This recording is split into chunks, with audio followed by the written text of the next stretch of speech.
It's seeming more and more likely that after 11 years, EU4 is finally getting a new iteration of its game with Europa Universalis 5. Currently, this is being developed by Paradox Tinto in an elusive secret name called Project Caesar. That being said, based on all the information we have from the Tinto Talks, which have been released related to this new game, Project Caesar, it's pretty clear that this new game will be Europa Universalis 5. So what can we expect from this new EU5? What will be different, and what can we look forward to? To start off with, some major things will be changed from EU4. These include a completely new start date, 1337, massive changes to the way the game works with pops, changes to the way estates work, and updates to the current EU4 army system. These are just a few of the many features that we've learned about in the Tinto Talks, the dev diaries for Project Caesar, and as the game is in early development, I'm sure there will be many more cool and unique features that we will learn about. It's kind of interesting to see a different take on EU4, with populations, dynamic estates, different types of army systems, different types of trade, and certainly a more unique, kind of modified system for EU4 that follows something like Imperator Rome with Victoria 3,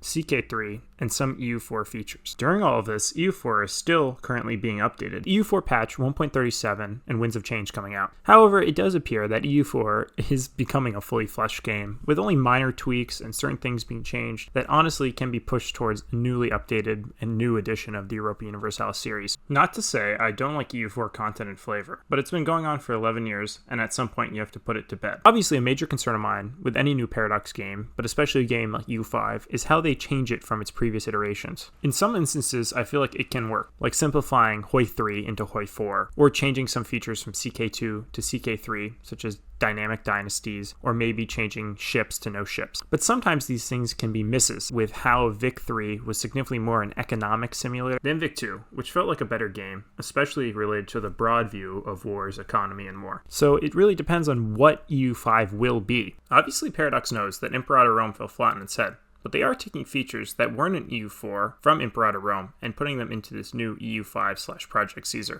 I'm sure that learning from what didn't work in Vic3 and in Imperator Rome can be used to making sure that EU5 works better. I do in a later video want to go into more features of what specifically is being changed and maybe go through each Tinto talk individually, but right now I'm just doing an overview of what I think and the general features. Another important thing to note about EU5 and Project Caesar is it'll have a significantly more detailed map. This concerns me, at least looking at with the first map they released, that there will be a lot of border gore. I hope, like with the Crusader series, there will be a way to remove exclaves that are separated from a country, or you may be able to do this through console commands. A brief aside of why they chose EU5 to be 1337. Previous Europa Universalis games did have different start dates, so 1337 is a nice little different change from the EU4 1444 start date. It's right around the end of when CK3 and CK2 content ends, but also it's before the final Byzantine city in Anatolia fell, and right at the beginning of the start of the 100 Years' War. Other things like the rise of the Ming Dynasty, the rise of the Timurids, and the rise of the Habsburgs will all happen